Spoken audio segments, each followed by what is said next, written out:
Kami yang kurang suka. Tapi apa hendak dikata? Kita berbincang tentang realita. Allah menurunkan kepada kita Al-Quranul Karim sebagai penutup kitab-kitab yang sebelumnya.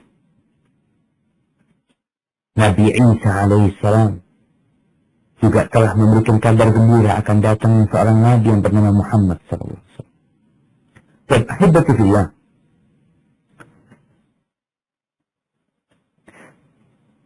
nama yang terkenal untuk Nasara ini mungkin Kristen. Di Indonesia disebut umat Kristiani. Di Barat pun mungkin Kristian seperti itu. Adapun di dalam Al-Quran Karim kita tidak akan mendapati nama ini disebutkan di sana. Tapi yang ada di dalam Al-Quran Karim yaitu Nasara. Dari mana asal kata Nasara ini? Syekh mengatakan bahwa kalimat Nasara untuk pemeluk Nasraniyah, agama Nasrani, itu adalah bahasa yang diarabkan sebenarnya. Ada yang mengatakan itu dari bahasa Syriania, ada yang mengatakan itu adalah dari bahasa Ibrani, di mana orang-orang Yahudi yang menyebutkan pertama kali kalimat Nasara kepada pengikutnya Nabi Isa alaihi salam. Karena pada hakikatnya para nabi semuanya ini agamanya Islam. Itu mentauhidkan Allah Azza wa Jalla. Menyerahkan diri mereka kepada Allah Jalla Jalaluhu dan tidak melakukan kesyirikan. Jadi penyebutan Nasara ini bisa jadi diberikan oleh orang-orang Yahudi yang mereka memang tidak suka dengan Nabi Isa alaihissalam, bahkan mereka menghasut orang-orang untuk membunuh Nabi Isa alaihissalam. Dan mereka sama-sama dari kalangan Bani Israel. Ada yang menyebutkan bahwasanya berasal dari nama kota Nazaret. Mungkin bisa ditampilkan. Ada kota Nazaret yang berada di Yerusalem di Palestina, yang diklaim bahwasanya negeri itu negeri tempat dilahirkannya Nabi Isa alaihissalam, sehingga mereka menisbatkan diri mereka kepada Nazaret. Nah, itu bisa ditampilkan.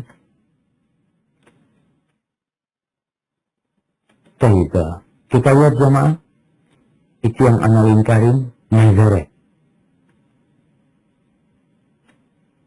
Jarak dari Yerusalem cukup jauh ya. Di bawah ada Yerusalem, ada Masjidil Aqsa. Nazaret itulah yang diklaim sebagai tempatnya Nabi Isa alaihissalam, sehingga orang-orang yang mengikuti Nabi Isa dikatakan Nasara. Atau tempat itu tempat berlindungnya Nabi Isa bersama kaumnya, bukan tempat lahirnya, karena mereka beranggapan lahirnya Nabi Isa alaihissalam di salah satu tempat di Yerusalem sana. Barakallahu fikum. Alhamdulillah. Dari sinilah nama itu diambil. Ini menurut pendapat sebagian ulama, sebagian sejarawan. Kemudian ada yang berpendapat bahwasanya kalimat Nasara itu diambil dari kalimat bahasa Arab. Dari An-Nasr, yang artinya pertolongan. Karena pengikut Nabi Isa alaihissalam itu membela Nabi Isa, menolong Nabi Isa alaihissalam.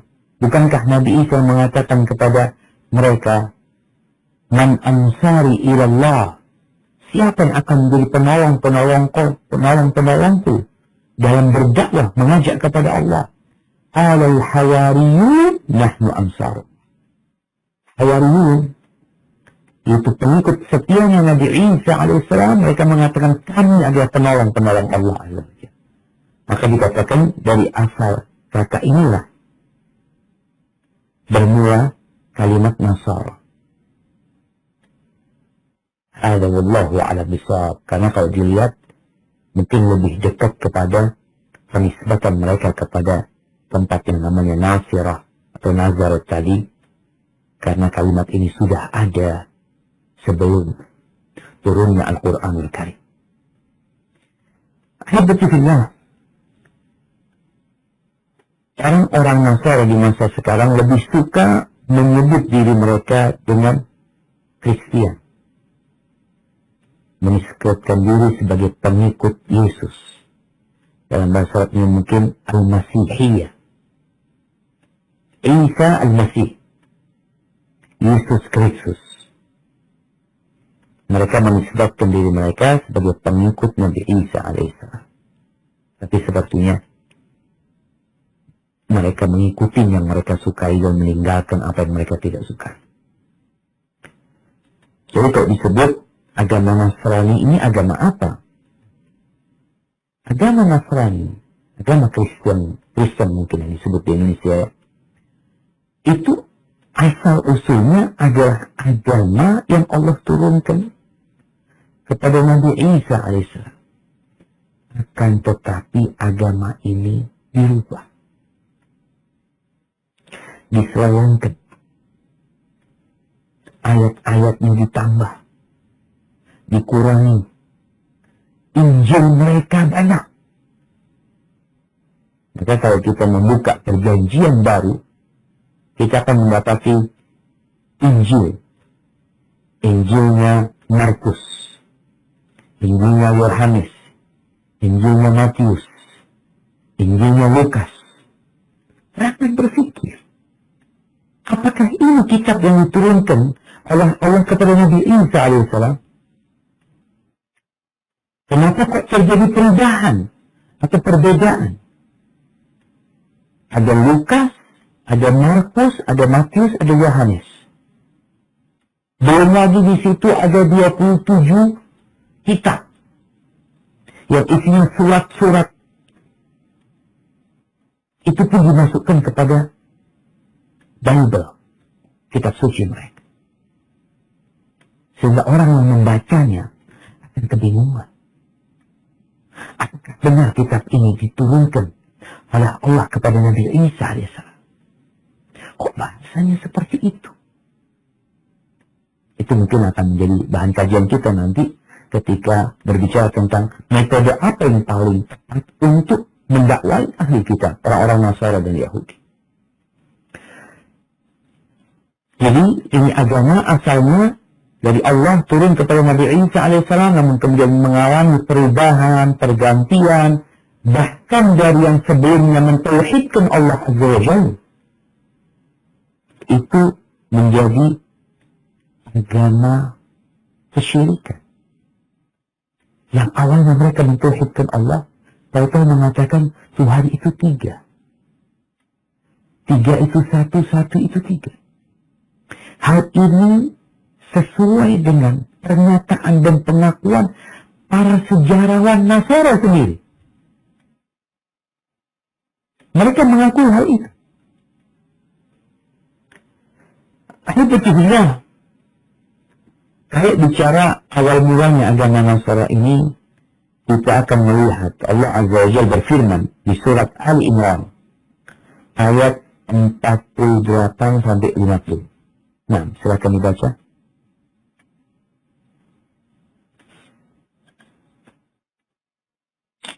أعوذ بالله من الشيطان الرجيم ويعلمه الكتاب والحكمة والتوراة والإنجيل. Turun terus. Nah, lanjut ayat 49. Nah, ورسولا إلى بني إسرائيل أني قد جئتكم بآية من ربكم أني أخلق لكم من الطين كهيئة الطير فأنفخ فيه فيكون طيرا بإذن الله وأبرئ الأكمه والأبرص وأحيي الموتى بإذن الله وأنبئكم بما تأكلون وما تدخرون في بيوتكم Inna fi dzalika laayatan lakum in kuntum mu'minin. Lanjut. Wa musaddiqan lima bayna yadayya minat tawrati wa liuhilla lakum ba'da alladhi hurrima alaykum wa ji'tukum bi ayatin min rabbikum fattaqullaha wa ati'un.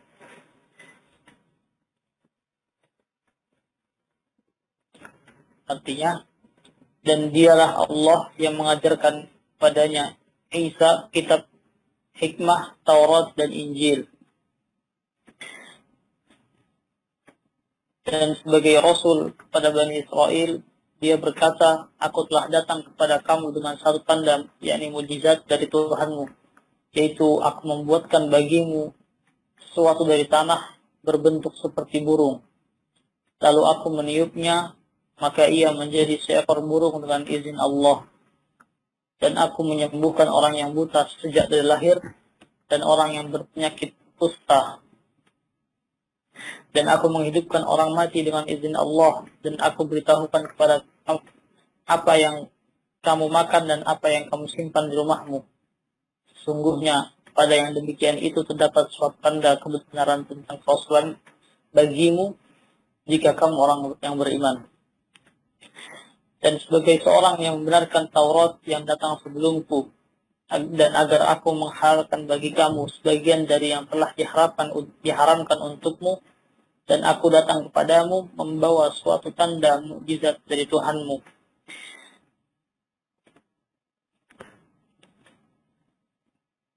Karena itu bertakwalah kepada Allah dan taatlah kepadaku. Barakallahu fikum. Naam, ahibati fillah. Ini Nabi Isa. Bagaimana dia mengatakan? Allah Azza wa Jalla menyebutkan bahawa Nabi Isa diajarin kitab, diajarin hikmah, diajarin Taurat, dan diajarin Injil. Wa rasulan, putusan Allah, dia bukan anak Tuhan. Adapun kehebatan Nabi Isa alaihissalam, Allah menyebutkan kita umat Islam meyakini keistimewaan Nabi Isa alaihissalam. Bagaimana mukjizat yang Allah berikan kepadanya. Dia membuat dari tanah liat seperti burung. Lalu beliau tiup, dia terbang menjadi burung. Beliau menyembuhkan orang-orang yang sakit, yang tuli, yang bisu, bahkan yang mati pun dihidupkan. Bi'idznillah, disebutkan dengan izin Allah. Sejatinya Allah yang menciptakan dan menghidupkan. Nabi Isa utusan Allah. Kemudian beliau menceritakan bahwasanya beliau diutus untuk membenarkan Taurat, untuk menghalalkan apa yang diharamkan atas mereka. Ada perubahan hukum dari Taurat dengan turunnya Nabi Isa alaihissalam, ada beberapa yang berubah. Dan Nabi Isa membawa tanda yang Allah berikan kepadanya. Fattaqullaha wa ati'un. Itu Nabi Isa. Kalau kita lanjutkan ke ayat 51, Nabi Isa mengatakan, Innallaha Rabbi wa Rabbukum. Sesungguhnya Allah itu Tuhanku dan Tuhan kalian. Abudu hadza siratum mustaqim. Beribadahlah kepadanya. Ini adalah jalan yang Hibbatihullah. Jadi awalnya Nabi Isa alaihissalam mengajak kepada tauhid, diutus kepada Bani Israel, memperbaharui syariatnya Nabi Musa alaihissalam.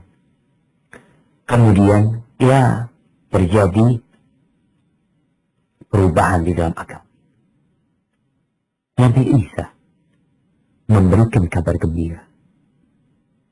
Ini buat orang-orang Nasara, kadang-kadang mereka bertanya, kenapa sih umat Islam ini kok ngomong tentang Kristen, ini itu? Memang itu ada dalam kitab kita. Kita Muslim. Kita percaya dengan Nabi kalian. Kita percaya dengan kitab Injil. Kita percaya dengan kitab Taurat. Kita percaya dengan kitab Zabur. Kita percaya. Tapi yang ada sekarang mengalami perubahan. Kita juga percaya hal itu. Dan di dalam kitab kita, umat Islam, percaya Nabi Isa telah memberikan kabar gembira akan diutusnya Nabi Muhammad alaihi salatu wassalam. Allah sebutkan di surat Saf ayat 6. Surat Saf ayat 6. Nah, silakan dibaca. A'udzu billahi minasy syaithanir rajim. وإذ قال عيسى ابن مريم يا بني إسرائيل إني رسول الله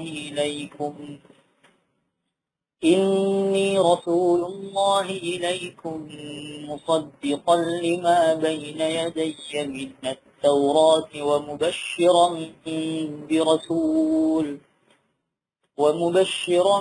برسول يأتي من بعد اسمه أحمد فلما جاءهم بالبينات قالوا هذا سحر مبين. Barakallahu fiik. Dan artinya?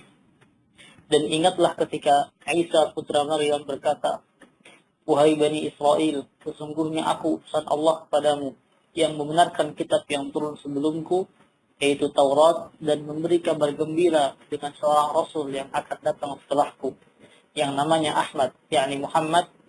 Namun ketika Rasul itu datang kepada mereka dengan membawa bukti-bukti yang nyata, mereka berkata, ini adalah sihir yang nyata. Barakallahu fiikum. Tatkala Nabi Muhammad datang, diutus, Yahudi dan Nasara ada. Tapi apa kata mereka?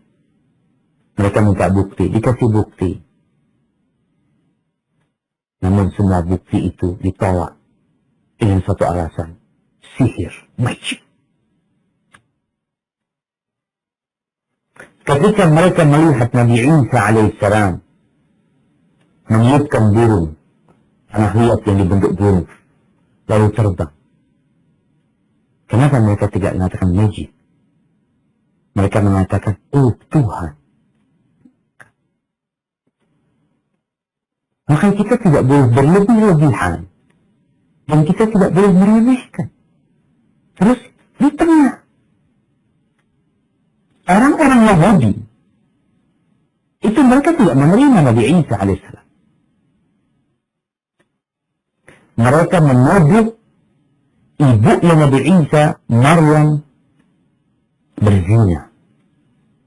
Sehingga Isa alaihissalam dalam pandangan mereka adalah anak zina. Na'udzubillah min dzalik. Kita tidak mengatakan. Umat Islam tidak mengatakan itu. Terus Abdullah wa Rasul. Nabi Isa adalah hamba Allah, utusannya. Wa kalimatu alqaha ila Maryam. Allah menciptakan Nabi Isa alaihissalam dengan kalimatnya, dengan apapun. Nabi Isa alaihissalam. Kalau mungkin ada orang yang mengatakan Nabi Isa ini terlalu hebat Ustaz, dia nggak punya bapak. Nabi Adam nggak punya bapak, nggak punya ibu. Tapi tetap beliau Nabi. Karena begitu. Jadi kalau kita lihat antara Nasara sama Yahudi, mereka semua berperang dari dulu. Dan agama Nasrani yang ada hari ini adalah ciptaan Yahudi. Agama yang sudah dimodifikasi oleh Yahudi. Antum bisa bayangin ya, bagaimana dahulu yang namanya salib itu menjadi satu hal yang dibenci oleh orang-orang Nasrani. Karena orang Yahudi berusaha membunuh Nabi Isa alaihissalam.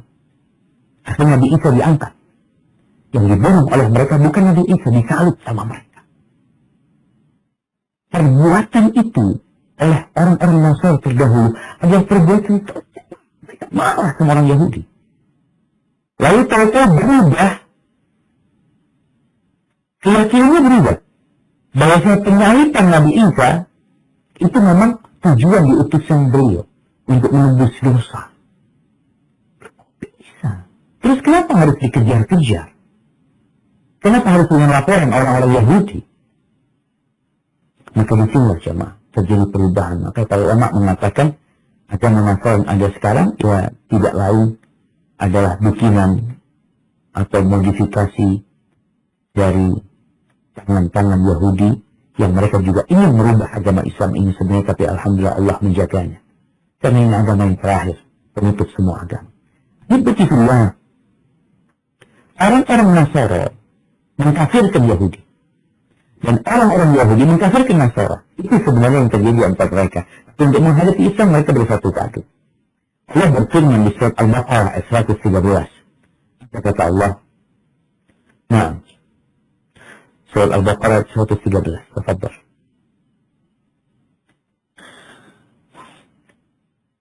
وقالت اليهود ليست النصارى على شيء قالت النصارى ليست اليهود على شيء وقالت النصارى ليست اليهود على شيء وهم يتلون الكتاب كذلك قال الذين لا يعلمون مثل قولهم فالله يحكم بينهم يوم القيامة فيما كانوا فيه يختلفون.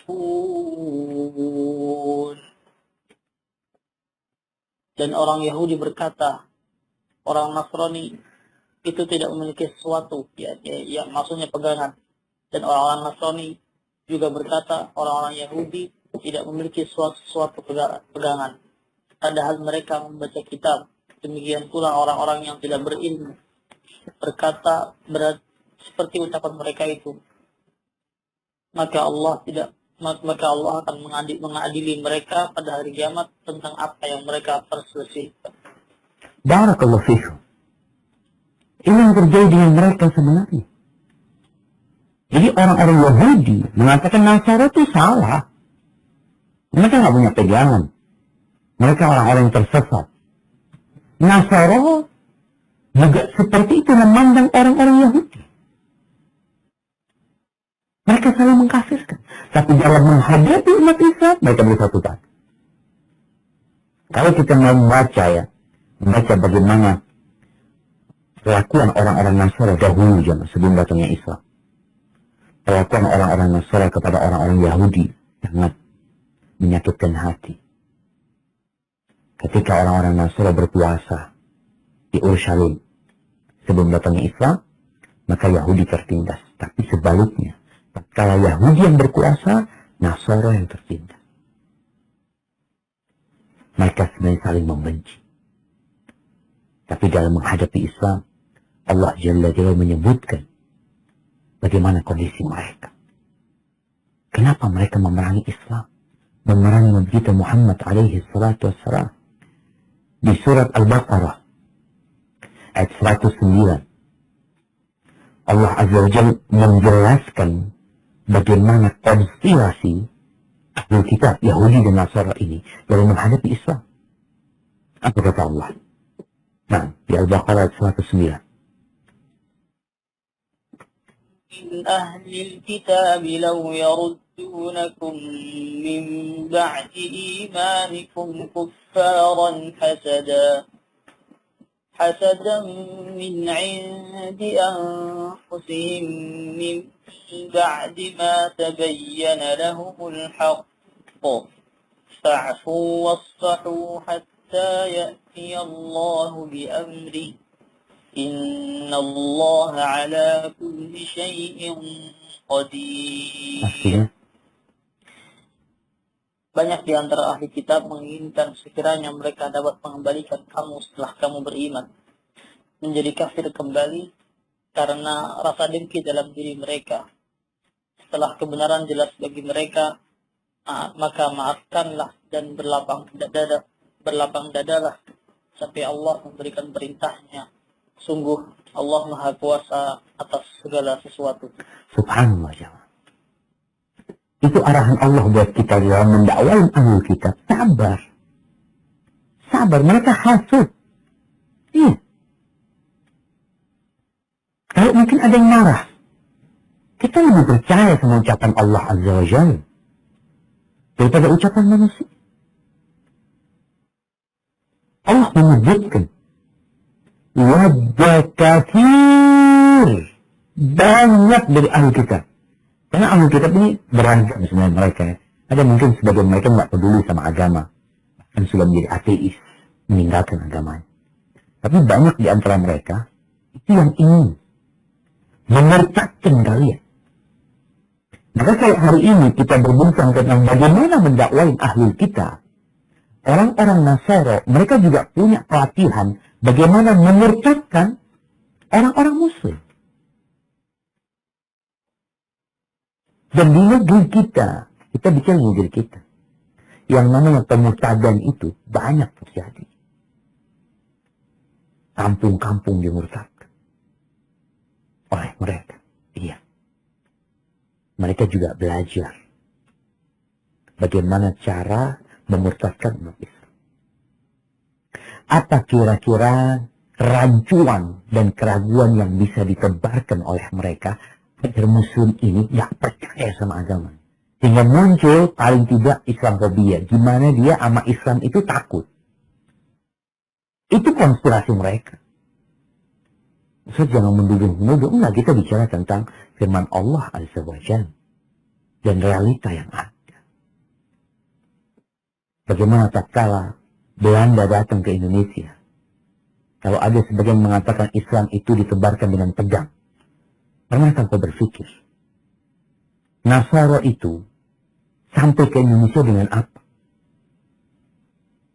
Kenapa Islam dipojokkan? Islam ini disebarkan dengan pedang, agama yang haus darah? Tanyakan. Agama Kristen sampai Indonesia, siapa yang membawanya? Siapa? Pedagang atau penjajah? Mereka ingin memurtadkan.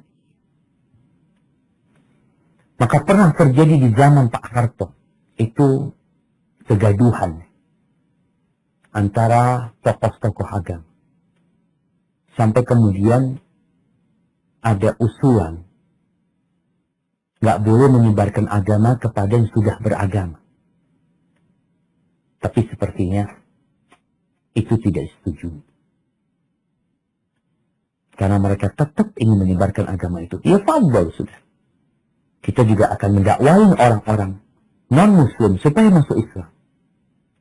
Itu perintah Allah Azza wa Jalla. Kita ingin menyelamatkan mereka dari azab Allah, dari neraka, dari kesesatan. Dan kita akan berusaha bagaimana memahamkan umat tentang agama Nasara ini. Yang dibahas, kita bahas hari ini. Hibatillah.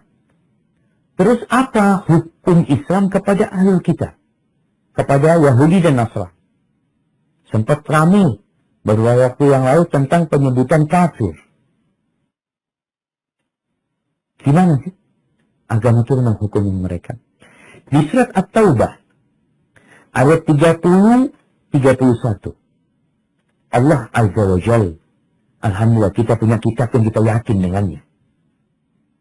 Kitab kita tidak ada kontradiksi di dalamnya. Kitab kita Al-Quran Karim masih membuka tantangan buat seluruh umat manusia. Bukan untuk bangsa Indonesia, bukan untuk bangsa Arab, tapi untuk seluruh umat manusia. Allah mengatakan, "Qul in kuntum fi raibin mimma nazzalna ala 'abdina fa'tu bi surati min misli." Katakan, kalau kalian ada keraguan dengan apa yang Allah turunkan kepada hamba Al-Quran ini, maka datangkan satu surah yang sama, satu surah. Bukan satu Al-Quran, bukan, satu surah. Fa'tu bi suratin min mislihi in kuntum shadiqin. Kalau kalian benar, kalau tuduhan kalian bahwa Al-Quran ini bukan dari Allah benar, buktikan. Fa in lam taf'alu wa lan taf'alu. Kalau kalian belum melakukannya dan kalian tidak akan pernah dapat melakukan.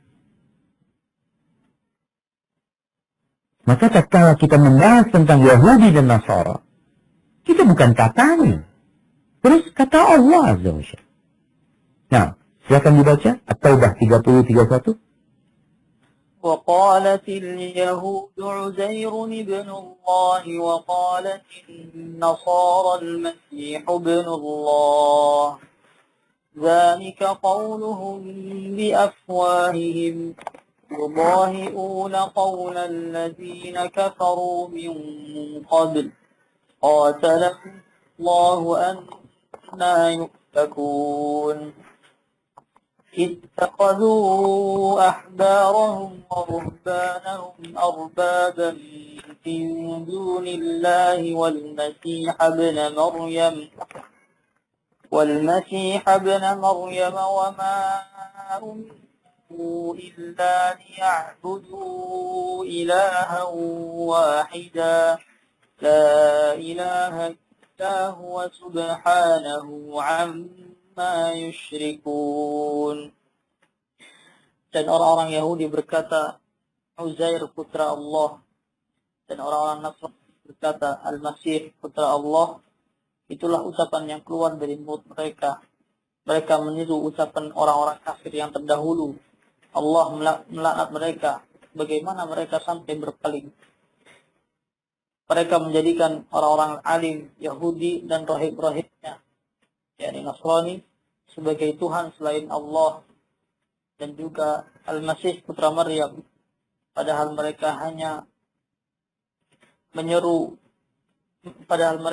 disuruh menyembah Tuhan yang Maha Esa.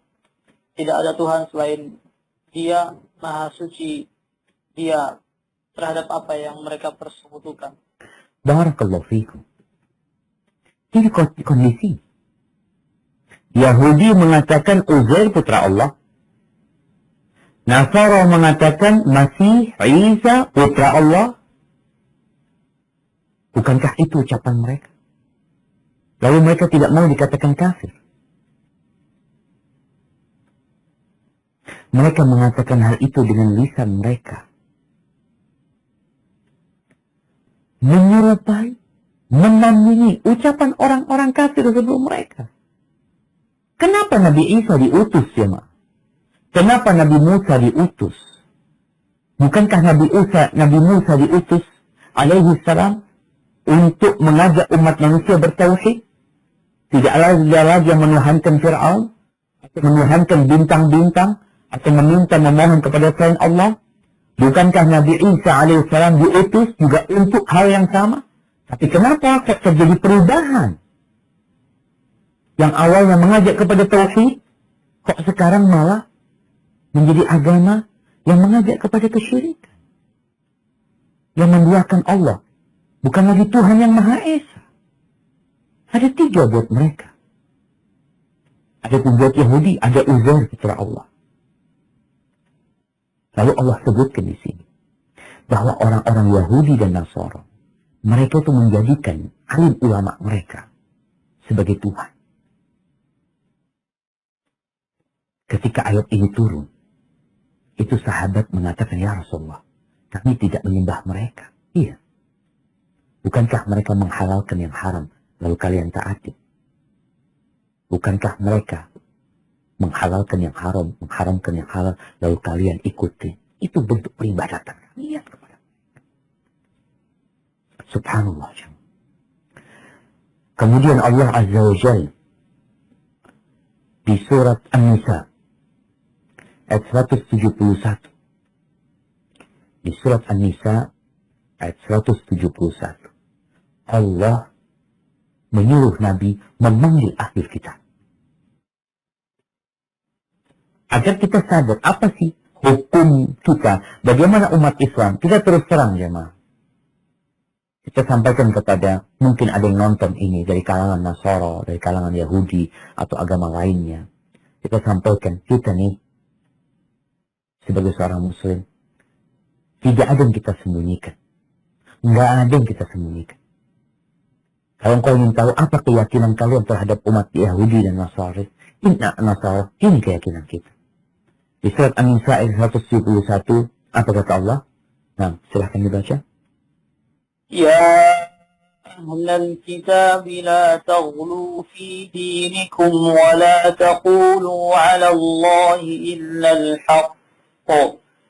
إنما المسيح عيسى ابن مريم رسول الله وكلمته ألقاها إلى مريم وروح منه فآمنوا بالله ورسله ولا تقولوا ثلاثة انتهوا خيرا لكم إنما الله إله واحد سبحانه أن يكون له ولد له ما في السماوات وما في الأرض وكفى بالله وكيلا. Wahai ahli kitab, janganlah kamu melampaui batas dalam agamamu, dan janganlah kamu mengatakan terhadap Allah kecuali yang benar. Sungguh Al-Masih Isa putra Maryam itu adalah utusan Allah yang diciptakan dengan kalimatnya yang disampaikannya kepada Maryam dan dengan tiupan roh darinya. Maka berimanlah kepada Allah dan Rasul-Rasulnya, dan janganlah kamu mengatakan Tuhan itu tiga. Berhentilah dari ucapan itu. Itu lebih baik bagimu. Sungguhnya Allah Tuhan yang Maha Esa, Maha Suci Dia dari anggapan yang mempunyai anak.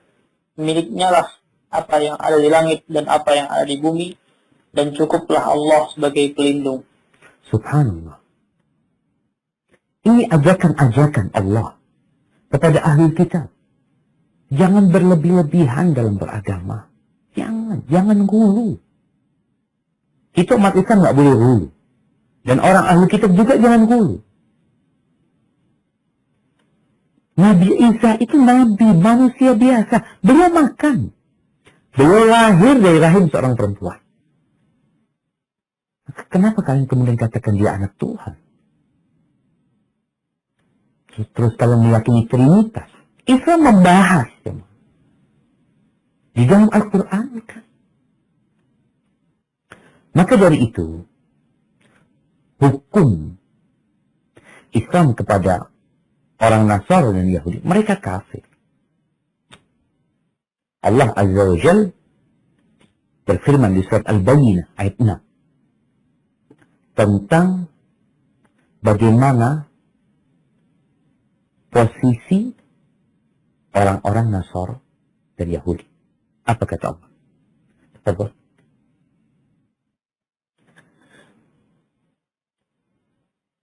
إن الذين كفروا من أهل الكتاب والمشركين في نار جهنم خالدين فيها أولئك هم شر البرية. Sungguh orang yang kafir dari golongan ahli kitab dan orang-orang musyrik akan masuk ke neraka Jahannam. Mereka kekal di dalamnya selama-lamanya. Mereka itu adalah jahat-jahat makhluk. Subhanallah. Kata siapa itu? Itu kata Allah Azza wa Jalla. Apakah kau dikatakan, apakah kalian umat Islam meyakininya? Bahwasanya orang-orang Yahudi dan Nasara, mereka akan berada di neraka Jahannam bersama orang-orang musyrikin? Iya. Mereka adalah sejahat-jahatnya makhluk? Iya. Bagaimana mereka mengatakan Tuhan punya anak? Bagaimana mereka menyekutukan Allah dengan makhluknya? Allah yang mencipta, Allah yang memberikan rezeki, Allah yang memberikan segala-galanya, lalu dia beribadah kepada selain Allah Azza wa Jalla. Maka Allah memberikan vonis kepada mereka. Innal ladzina kafaru min ahli kitabi wal musyrikin fi nari jahannam khalidina fiha ulaika hum syarrul bariyah. Alhamdulillah, kalau kita mau membahas Nasara lebih dalam lagi berkaitan dengan perjalanan agama ini, kok kemudian yang awalnya tauhid lalu menjadi Trinitas, yang awalnya Tuhan itu hanya Allah yang disembah, kok jadi tiga?